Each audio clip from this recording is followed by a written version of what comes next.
bring to you guys another story.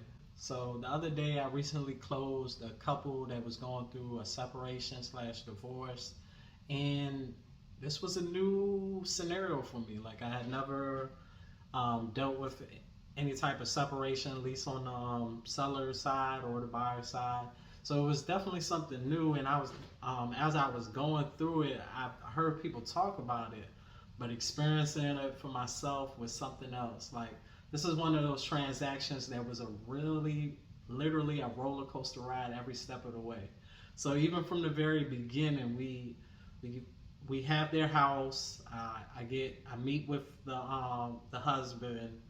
You know, it leads to us putting a home on the market. He had previously been with another realtor, and you know, it just wasn't a good fit. They didn't end up getting the house sold.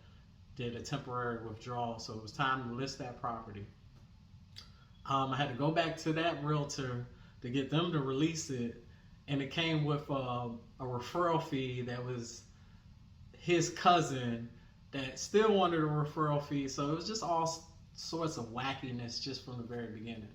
But you know, we negotiated a referral fee, and I was already giving up another referral fee because I ended up getting this client from a site that I use called UpNest. And UpNest is a good site for any seller that's looking for a realtor and trying to figure out who's the best one to choose and also find a competitive rate. So on top of giving a discount, giving one referral, I got to give another referral. So like all I see is my percentage dwindling and dwindling. But we were able to work out something in the beginning that just made sense and made a win-win. So we finally get this house on the market. We get it under contract. In the process of getting the home on the market, I receive a phone call later that weekend. It was like, hey, I see that my home is listed, but I don't recall signing any paperwork. And I'm like, I thought everybody was on the same page. So it turns out I had to get the wife and the husband on the same page. Both wanted their stuff to be separately signed. And even in the midst of that, we have another party, a third party who, was the mother in this scenario, but was also part owner. So we have three parties, and I gotta make sure everybody's satisfied. So now, home on the market, home listed, everybody's comfortable with the price, everybody knows the proceeds to a degree. There's some things going on, some judgments, some liens type of things going on against the property, and I know that we all are aware that it's going to affect the sales price. Under contract, inspection goes well. Home was pretty much brand new. It was only like 2 years old. So that went pretty well. But when we get to the appraisal, there wasn't any comps to justify the price. So that ended up being the hugest bump in the road. So we had to do a price reduction, which led us still being short like another 15 grand for them to close. So that basically puts you in a scenario where you got to bring money to closing just to get this deal to close. Of course, the sellers are like, I ain't bringing crap. I'm just trying to get rid of this house. You already have one seller you basically have two sellers not living there and just one seller living there. So it's already a hectic situation, a financial burden on that one seller.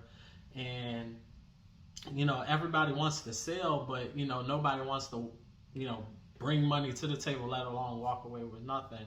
So me and the other realtor, we really put our heads together to get this one to sell, and it was so many ups and downs. So we ended up, I ended up doing like a flat fee commission. So it's, sometimes it's just better to make something rather than nothing. I put so much marketing, so much work into this property. I just wanted to get it sold. I wanted it to be a win-win for everybody. But during that process, like, the husband is not communicating with the wife. So I'm literally the middleman in every conversation. I relay what the husband said to the wife. I relay what the wife said to the husband. I relay what she wants. I relay what he wants. The mother-in-law is on the husband's side. So, she's in cahoots. So whatever is good for the husband is good for her. But in this process, like, I'm trying to stay fair and make sure everyone's happy. We end up with a scenario where we had to draw up an agreement that the husband would reimburse the wife for what she put into the home, because we're in a break-even situation. Nobody's going to get any money because there's a judgment against the home that the equity in a negative spot. But it was so many ups and downs. So finally they come up with this agreement. Husband's gonna pay the wife past closing, a certain amount until that full amount that she put into the home is repaid, which was fair. But the wife was rubbed so wrong by the husband that on the day of closing, she was like, you know what? I had already signed the deed, because sellers sign deeds before buyers sign their deed to actually take possession of the home. So that is something that has to be done in order for a seller to move forward. They have to sign. So the deeds were signed. So everybody, this is going to close. I know we had so many ups and downs, but why wouldn't this thing get closed? The day of closing, there's something called the altar statement. This shows the final proceeds and what went where and what went there and what went here and basically XYZ of everything. So this the final HUD-1. It always has to be signed by the sellers to give them their final approval. The deed has to be notarized pretty much in person, but the HUD-1 can be e-signed. The wife refused to sign. She was so livid at the amount that was going towards a child support judgment lien that she did not want to sign. And this was one of them situations where I just got down on my hands and knees, Lord, like, we done put so much work into this. Like, I'm to a point where, like, I'm not even, if I don't even make any money, because there's already so much going this way and that way, like, I'm not even concerned about making a dime pretty much. I just want the buyer that had went through this process, because buyers go through a lot, and this market had gotten tougher.